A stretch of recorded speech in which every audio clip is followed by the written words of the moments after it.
Welcome back to the Middle Tech Podcast. You've got Logan Jones and Evan Knowles recording out of the Sales River studio. And we've got some great stories to go over today involving some AppHarvest updates from their latest SEC filings, TikTok being banned in Montana, and Sam Altman warning about the dangers of AI and calling for regulation as he talks with the Senate. But before we get into that, I feel like we should recap our second ever Middle Tech event. First one that we've had here in Lexington. We got to host that at On the Rocks, which is an awesome rooftop bar owned by one of our friends, Ryan, in downtown. And I thought the event went great. We got a lot of good feedback from it, and I'm excited to do another one here soon. Yeah. No, I think our goal here is to start engaging the audience that we've been building on social, in person. I think we've built very engaged audience on social, and so we're trying to see how that maps to events so we can get people, off the couch and into the community. And it went really well. And we had about 40 plus people there. Panel was great panelists, food, free drinks. So we're really trying to make it feel more like a happy hour and a social event than a very structured event. Yeah, I think one of the problems with a lot of the startup events in the Kentucky ecosystem is when you go to them, it still feels like work. And what we're trying to do is make it feel like just something you do for fun, just to socialize. So that's kind of the goal of them. Yeah, and that's not to knock some of these other events that are put on by other members of the community. What we're trying to do, though, is just create unguarded moments for people of the ecosystem to connect. And it was a lot of fun. We got to kind of have a happy hour for the first 30 minutes, let people talk to each other and get to know each other. Then we dove into the panel. So we were talking about angel investing. And the way we structured this panel was very intentional. We had two very successful entrepreneurs, Brad Luttrell of Go Wild and Greg Morton of Fuji. And then we also had somebody that runs an angel network with Render Capital, Jeb Jarrell. So it was an awesome panel. He did a great job moderating it. And then people ended up hanging out all the way past 8 p.m., which was when we ended the event. So anyway, looking forward to doing more of those and kind of keeping that informal feel to it so that it feels more approachable. We want to make it feel like you don't have to be in the startup community to come to these things. Just if you have a general interest in technology and startups or in business and you're in this region, you're in Lexington or Louisville, we want you to come out to them. So super excited with how all of that went. Now to get into just a high level overview of some of these stories we're going to be going into. So I mentioned AppHarvest's latest financial filings. Everything we're going to be talking about on these stories is on AppHarvest's website. So you can go and kind of follow along if you want to pull up some of the reports. TikTok's ban in Montana, which we've been kind of covering the latest with TikTok and their efforts to just protect consumers' data, protect Americans' data from the Chinese government. And then Sam Altman just warning about regulation. So there's a lot of conversation to be had back and forth there. There's kind of people falling on both sides of this coin. So we'll get into that as well. Before we get into those stories, we just want to get a quick word from our sponsors. And as always, please remember to follow us on all socials at Middle Tech Pod and subscribe to our YouTube channel. Let's get into it. Middle Tech is presented by KY Innovation, the Kentucky Cabinet for Economic Development's Office of Entrepreneurship. KY Innovation is currently accepting applications for its SBIR STTR Matching Funds Program. Kentucky's program is a national trendsetter for providing critical, non-dilutive capital to support the high-tech research, development, and commercialization of novel ideas within the Commonwealth. SBIR matching funds have directly contributed to the creation of more than 700 jobs, more than 200 patents filed, and more than $160 million raised in private follow-on funding into dozens of companies relocating to the state. The matching funds application window is open through April 24th. To apply and learn more about support services for companies that want to explore SBIR STTR grants and contracts, visit kyinnovation.com/SBIR. Middle Tech is sponsored by Bolt Marketing. Take your website to the next level with a website that's built to work. At Bolt Marketing, they're revolutionizing websites for small businesses that are affordable, customizable, and hassle-free. Whether you have a construction company, a boutique clothing store, or you own a hot yoga studio, they have options for you. Click the link in our show notes to explore their marketing options that can transform your marketing and grow your business. And as a personal note, Bolt Marketing built our website, and they were awesome to work with throughout the entire process. We highly recommend working with them. All right, so for this first story, we wanted to break down the filings that AppHarvest just released on May 10th as part of their SEC filings. So to preface this talk, first off, all of what we're talking about is within these filings. So it's all public information. This is not speculation. And the next part of that is, we don't take joy in talking about some of the not so fun news around AppHarvest. We both want to see AppHarvest do well, but we do feel an obligation to provide transparency. That's what it means to go public as a company. You kind of expose the inner workings of your company to the world and to investors. And so we just feel it's important to shed some real light on what's going on at the company. So that being said, there's essentially 4 kind of high-level things that are pretty rough updates within these filings. So we're going to go through each of those. The first of which is loan defaults.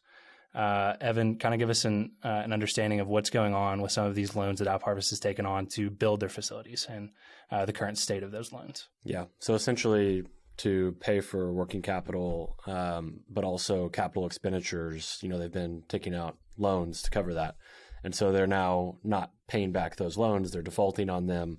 And so there's ramifications involved with each of those loans, requirements to hold a certain amount of cash, payback periods, collateral. And so all of these things are now coming to roost, and AppHarvest is having to address those loan defaults. So that's tough. It basically means they don't have enough money to hold up their obligations to their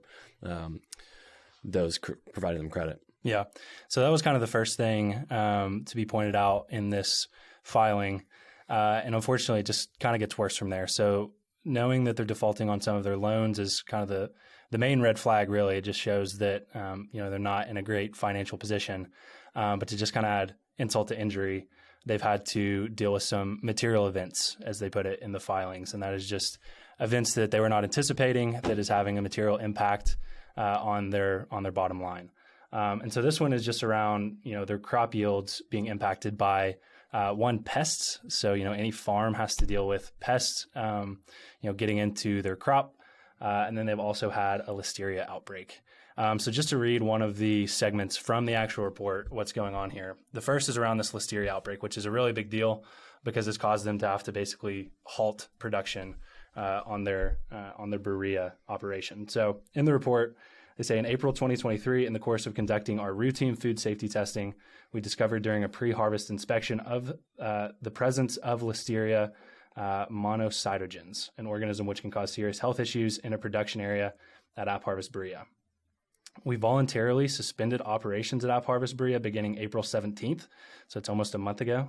That's over a month ago now, and undertook and are continuing to undertake several mitigation efforts, including removal of the plants from AppHarvest Berea, a thorough cleaning and disinfection of the farm, thorough testing to validate the cleaning and sanitation process, and replacement of the plants. As a result of our proactive testing, effective protocols, and decisive actions, no implicated products were shipped, which is great. It's good that they didn't get any of that contaminated product out the door.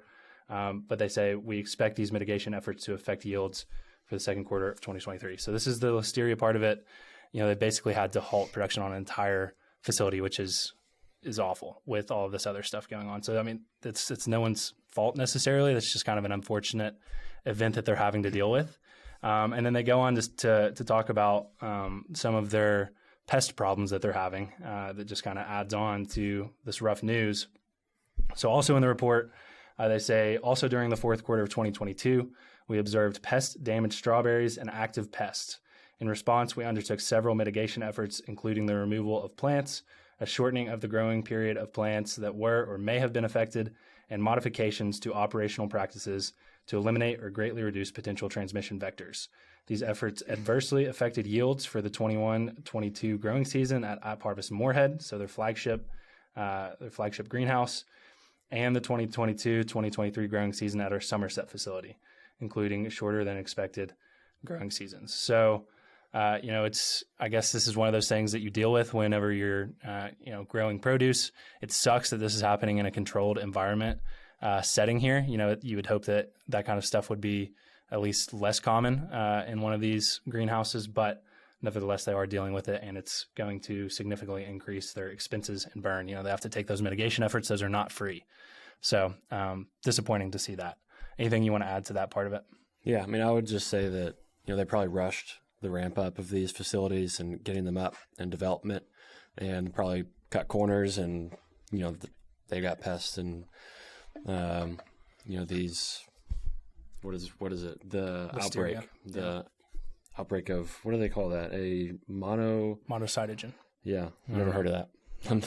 Well, but yeah, I would imagine that from an operations perspective, they overlooked some things here, because you would hope that, two things like that happening back to back at the exact same time is not normal. Yeah, it's hard to tell. Just going off what we're seeing in the report, though, it's just really unfortunate. So the next part here, and I'll let you dive into this. They've received a Nasdaq delisting notice, which a lot of people were predicting just because their stock fell under $1. So kind of break down what a Nasdaq delisting notice is, what it means, what the implications of that are, and we'll talk through that part of it. Yeah. So, I mean, if a stock is publicly traded and it goes below $1 on the Nasdaq, then they get a warning that within a certain period of time, if it's not brought back above $1, then they have another period of time to get it above $1. And it's been, I don't know how much time at this point, but they have until October 16th to get it back above $1. So I don't know how they're going to do that with everything going on.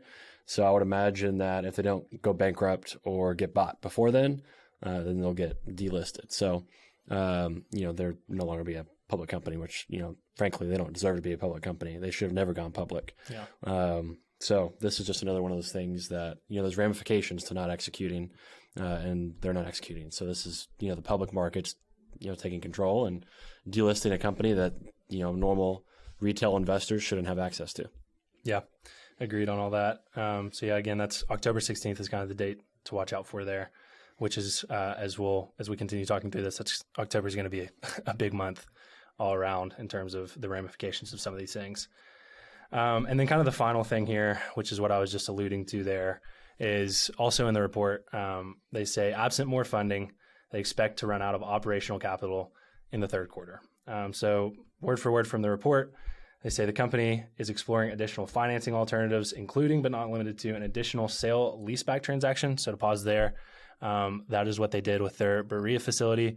A sale leaseback transaction is when they essentially sell off that facility and then lease it back from whoever bought it. In this case, Masterdardi. Is that correct? Yeah. I want to make sure I'm getting that right. They also go on to say sell leaseback, so third-party equity or debt financing or other sources such as strategic relationships or other transactions with third parties that may or may not include business combination transactions. So they're running out of cash. They got to figure out a way to get more cash in the door, or like I said, they're going to run out of operational cash by Q3. So, and one other kind of part to add to that, that is definitely not in their favor, that kind of goes back to the Nasdaq delisting notice. Apparently there is going to be a board vote to try and do a reverse split, a 10x or 20x reverse split, I believe is what I saw on that. So all of these things to say, when Q3 rolls around, it'll be interesting to see if they can find a way out of this. But they're certainly not in a great spot. They would be out of business, I think, right now if they didn't raise that 46. That includes the $46 million from that share issuance that we talked about a couple months ago. So a few other stats here just to show kind of what ultimately is going on here. So they're sitting at about a $68 million valuation, which is down from at one point, I think it was around $3 billion valuation. So that is a ridiculous, decrease in value of the company. So another problem with this, and we've been saying this all along, is from the beginning, this just didn't look like a healthy business. I mean, the business projections, when you talk to professionals in the field of indoor agriculture, they didn't think they were possible. And so to show how they're executing against the original projections when they SPAC'd, this year they're projecting sales to be in the range, this is net sales, in the range of 40 to 50 million. When they SPAC'd, they told the public and retail investors that it would be about $145 million this year in revenue. So that is, not even close. They basically threw a dart at the wall and hoped it hit some target, and they were blindfolded when they shot that dart. And then the projected losses when they SPAC'd for 2023 were $5 million. They're projecting $67 to $76 million of losses. So, from the beginning, there was nothing really accurate about this business other than the fact that they said they're going to build some facilities, and they did that. But from a business perspective, there was arguably nothing ever here. Yeah. And so now we're starting to see that. Yeah. And God, I do hate it for them. They went from kind of this visionary pitching the vision, we're executing, we're building these facilities during COVID, and they did a great job of getting those facilities up when they did. But you kind of get the sense that there is this culture of just, throwing money at it. And I just say that from my own experience. The startup that I work for, our office is in the same building as AppHarvest offices. And it was almost a joke amongst our team for a little bit of how much office space they were buying in this space. Is just, there's no need for it. And so the amount of cash that they were burning on things like that just made you question, was this, how is this not foreseen at least a little bit more? Why not act a little bit more conservatively? I don't know. It just seems mismanaged in a lot of ways. So, yeah, that's most of my thoughts around it. I know that you have kind of your thoughts around what's going to happen next. Yeah, I would say they're probably going to get acquired if they don't go bankrupt first. So I would say Master Darty would probably acquire the real estate. So that's probably the most likely scenario other than bankruptcy. Those are probably the two options from this point forward. Yeah, sucks. Really sucks. So again, that's just kind of a realist perspective on what's going on directly from the reports that are on their website. So, there's a lot of legal language in those reports, but you can kind of go in Command F and search for some of those keywords, and you can find a lot of that yourself if you'd like to verify. Throw it in ChatGPT and ask for a summary. Did you do that? No, but I have on their documents previously. Yeah. So what Evan's talking about is if you go and just get the reports and copy and paste into ChatGPT, you can just ask ChatGPT to summarize stuff for you, which is a really effective way to read financial statements. So a little AI tip there to wrap things up. But yeah, other than that, not much more to add here other than, we would love to see them find a way out of this. We're still pulling for them. We have people that, friends that have worked for them in the past, friends that still work at that company. But unfortunately, the reality of it is that it's been poor execution, and it's just kind of where we're left right now. So moving on from that story, let's talk about Montana banning TikTok. So this is the first state to make a move this large, this dramatic, to outright ban the app. Evan, I know you've got some thoughts on this, so I think this is going to be a good conversation, just not only about the story itself and the fact that it's been banned in Montana, but data privacy, social media overall. So let's dive into it. Yeah. So Montana is the first state to completely ban the app. Can't even be accessible via the app stores, Google, Apple, anywhere you can find it. It's not allowed in the state of Montana, so citizens no longer have access to it. The governor says that he's doing this to protect citizens' privacy, data, and prevent China from spying on Montana citizens. So this has been a narrative that people on both sides, this is bipartisan, are saying they're worried about. And Montana was the first to act. And there's a lot of backlash, but there's also supporters. A lot of the backlash comes from basically this is against the First Amendment, is what TikTok and other civil liberty groups are saying.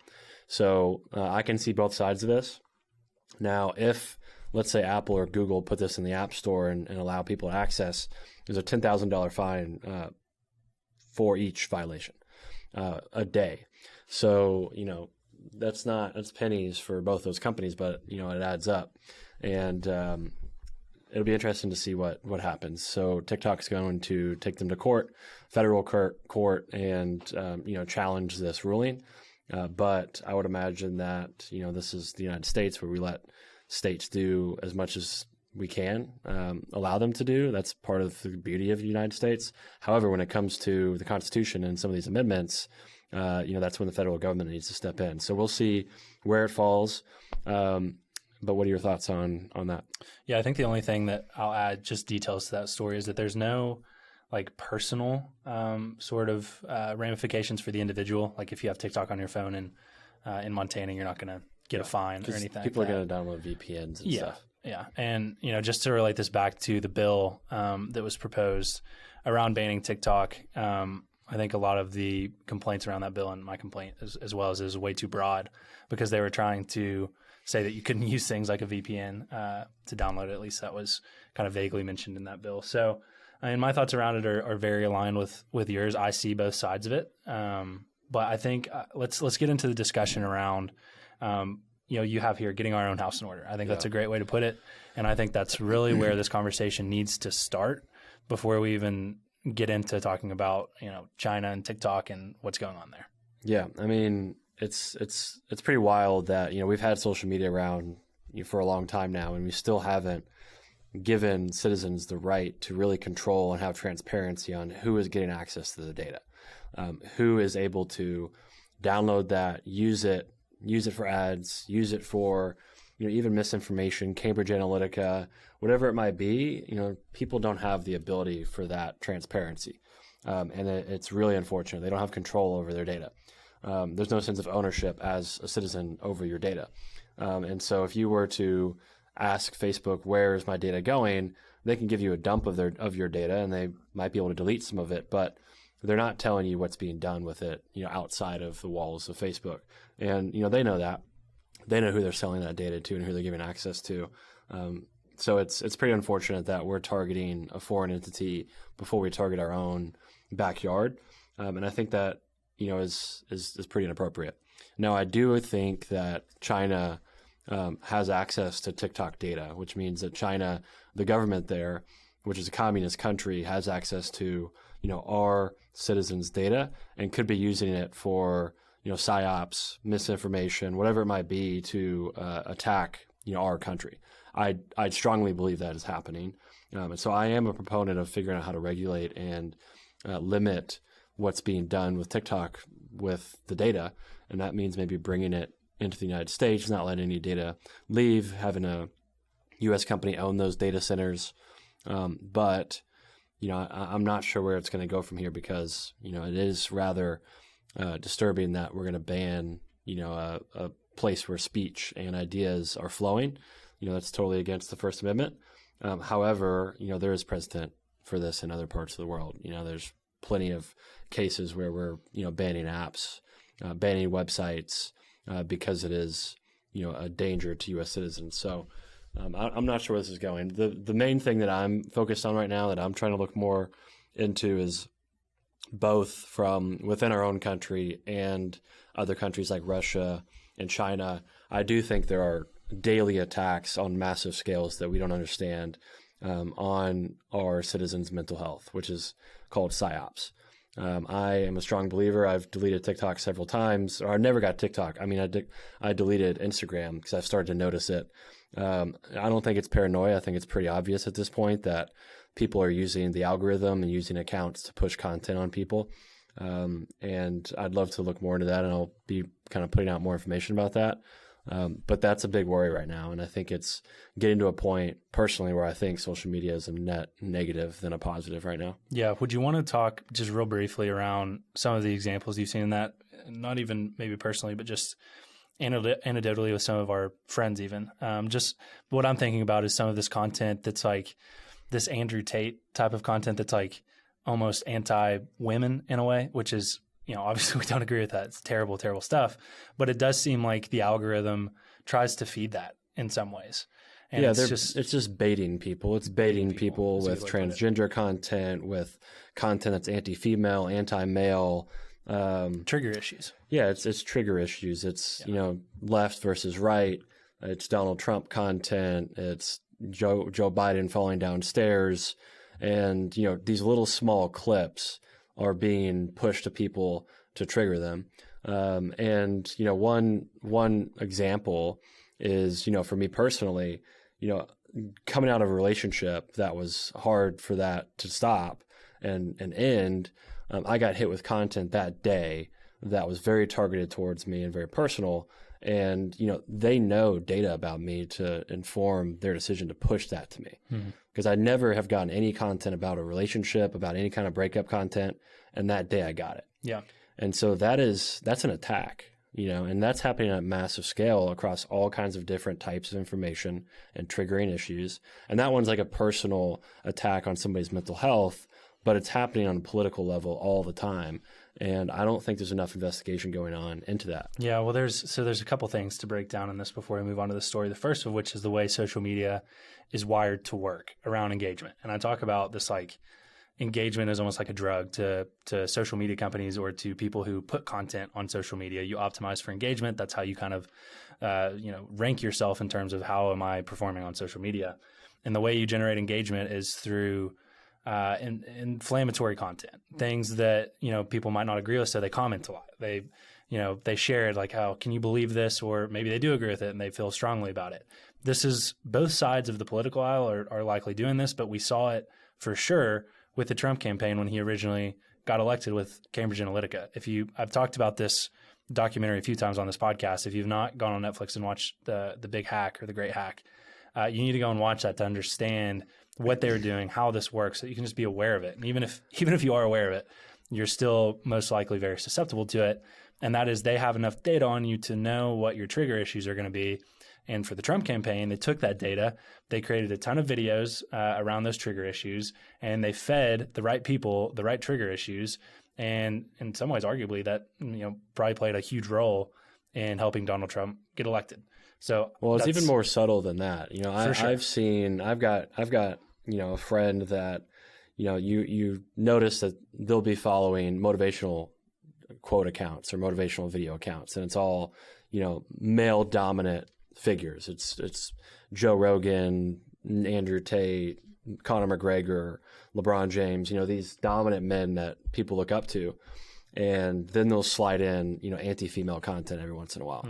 It's subtle like that. So it's content that doesn't seem harmful, but it's somebody that has nefarious and, is nefarious goals to slide in content that is widely adopted. I've seen that on several accounts. And so it's very subtle. Again, that's called psyops. It's I don't think it's any different than a terrorist attack. It's at scale of a terrorist attack, but it's mental health. It's not necessarily killing people or endangering people physically, but there's not a big difference between, mental health attacks and physical attacks, because mental health attacks end up being leading causes of suicide. Yeah. So, you're seeing suicide rates go up, you're seeing depression go up, and it's directly tied, if you look at graphs, to social media. Yep. And I think, again, we've crossed the point where social media is a net negative in our society. Yeah. The last thing I want to say about this, just going back to kind of the regulation of data and getting our own house in order, as you put it, we have just created such an intricate ecosystem with the way data works. You'll hear the phrase like, "Oh, data is now more valuable than oil." That's probably not the greatest analogy, but that's just to say there has been a whole ecosystem and economy built around personal data. There are companies that are built around brokering your personal data and helping other companies create really effective targeted ads. In some ways that you can kind of argue both sides of it. Do you want to have a targeted ad for a product you would really like and resonate with? That's great. But also it happens both ways. And so that's just all to say it's going to be really tough to put regulation in place to get our own house in order, because there's such an intricate ecosystem and web of how our data flows around the internet. And there are literally entire businesses that employ lots and lots of people that are reliant on the flow of that data. So to try and get our own house in order, I think is going to be a pretty big task. But I do agree with you. I think that's essential to get that part squared away before we start talking about, countries getting our data outside of the U.S., which is obviously a huge problem too. So anyway, to conclude this story, I think this is one of those stories that we've talked about for 3-4 months now, even longer than that. When the Trump campaign was talking about, or the Trump administration was talking about banning TikTok, it's now kind of made its way all the way to where we are now. So yeah, any final I would thoughts say, the first solution that needs to happen is the government needs to require open source algorithms. If a social media company is going to be manipulating content under Section 230, they need to require open sourced algorithms. Twitter did it. I think they're leading the way. I think it's smart so that anybody that has an understanding of how to read code can go in there and audit at any point, how are people being targeted with content? Yeah. And I think that has to be a requirement. I think that is a very basic next step. It's not hard for anybody to put out. I think Facebook and others need to do that. So that's kind of just the first thing I would say needs to be done. Yeah, agreed. All right, let's move on from those stories. Let's get into our AI Edge segment here. So AI Edge, stories, tips, and topics for gaining an edge with artificial intelligence. Obviously, there's just breaking news literally every day of the week. It feels like something going on with AI. So this whole segment is dedicated to keeping up with that and making sure that you can stay in the know with what's going on in AI. So the big story this week was the founder of OpenAI, CEO of OpenAI, Sam Altman, was in front of the Senate talking about the dangers and warning the Senate of how regulation needs to be built around artificial intelligence. So I think this is a step in the right direction, but it's already causing kind of two sides of this.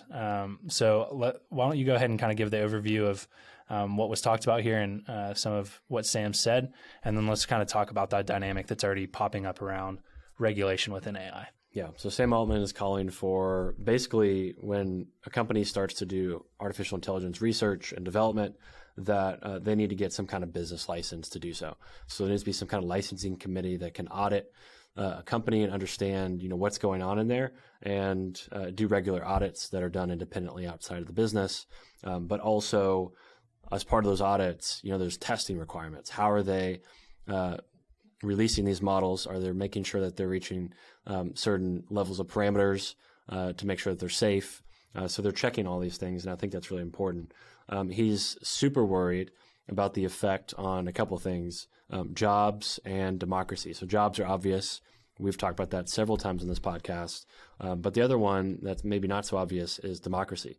So just like social media, where we failed to regulate, and you saw how that affected democracy. Like we said, Donald Trump's arguably got into office via social media and taking advantage of that. Similar will happen with AI. So he's worried that with generative AI and, being able to create deep fakes, analyze massive amounts of data and find patterns and use that against people or political candidates, that kind of information is now wide open when it comes to artificial intelligence. And so he's really worried about that. And he said that's actually probably his greatest concern going forward, is how does this affect democracy? So I think the Senate was listening. The side that Logan kind of alluded to that's now come out of this is people are worried that Sam Altman, Google are pushing for regulation. So it's harder for any up-and-coming companies, startups, to enter the space, because if they have to deal with all that regulation, it's very expensive and time-consuming. And so it's timely for OpenAI and Google, now that they have their models out, they're getting very wide adoption, to say, okay, now we want regulation. We're out in the world, massive head start. Let's slow everybody else up, not allow anybody to catch up and create a moat. So that's what people are worried about, and it's a tough topic, because I do believe there has to be regulation.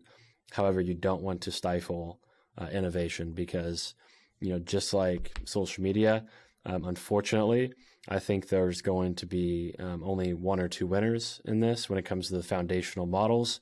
And OpenAI and Google have the two top foundational models right now. And it's a network. It's just like Facebook. It's a network effect. It's how much data do you have to create a moat.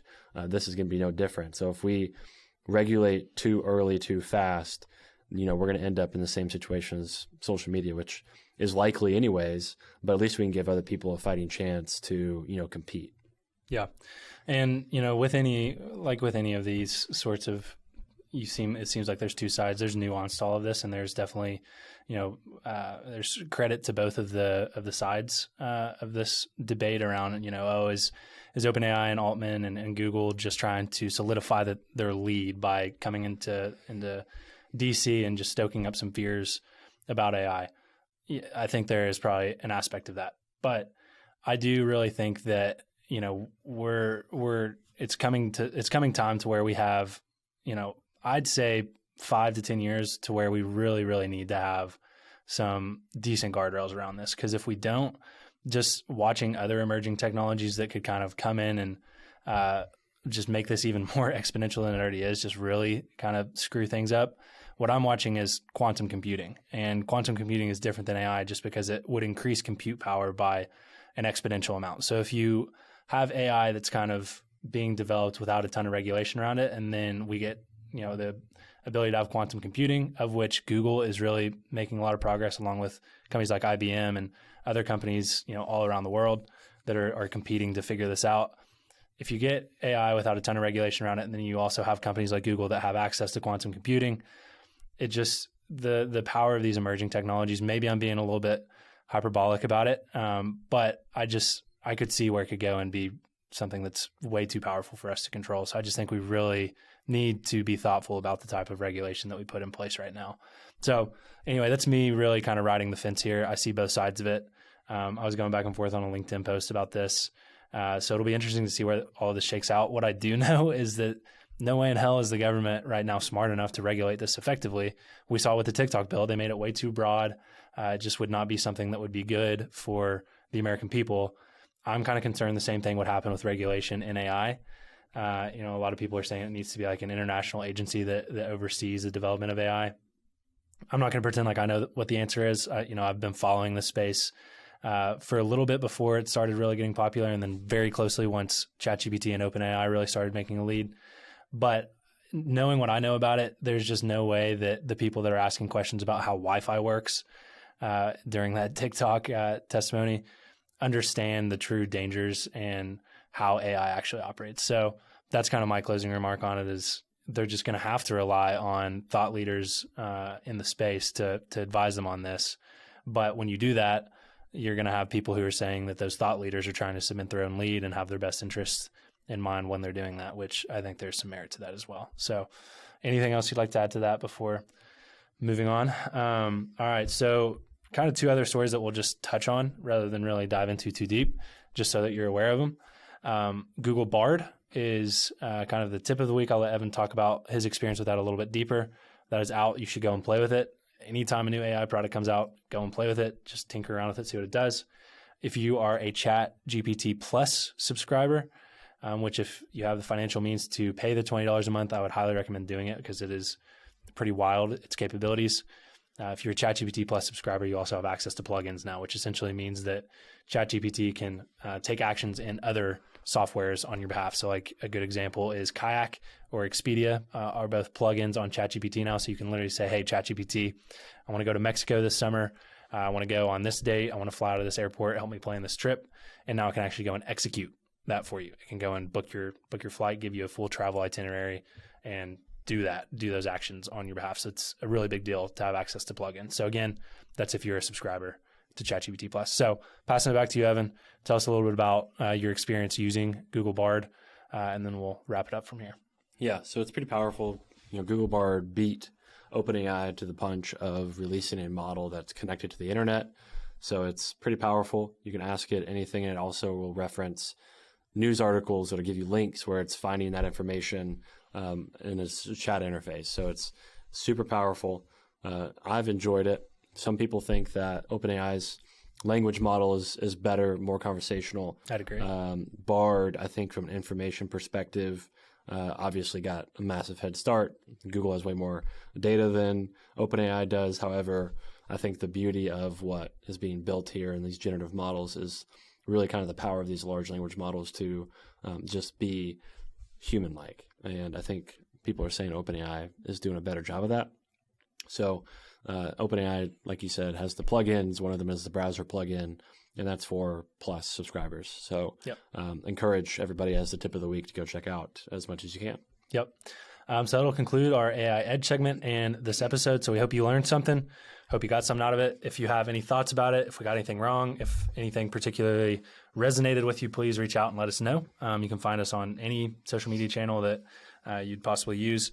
Reach out to Evan and I directly if you'd like to talk to either of us. We're always open for DMs and talking to people who listen. So thanks for tuning in. Before we wrap it up there, we do have a spotlight series coming out this week with one of the partners of Middle Tech, TJ Barnett. So it's awesome to sit down with him and talk about his company, Full Court Social, which is a social media agency that helps brands curate, create, and run their social media channels. So awesome conversation there. If you've ever wondered how did Middle Tech kind of build up its social presence and its brand in the way that we did, TJ played a massive, massive role in that. So we broke all that down with him, talked about his company in that Spotlight series that is coming out this week. So be sure to tune into that if you want to hear about how that company was built and TJ's experience there.